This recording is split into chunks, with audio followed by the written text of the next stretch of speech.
Hi, I'm Russell. I'm here with Lyric. Hello, and we're here at the Chevron STEM zone at the Nature Valley First Tee Open.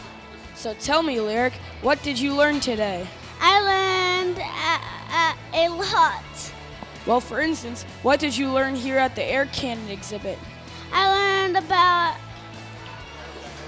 aerodynamics, about thrust versus drag, and about how adding a little piece of sandpaper to the barrel of an air Causes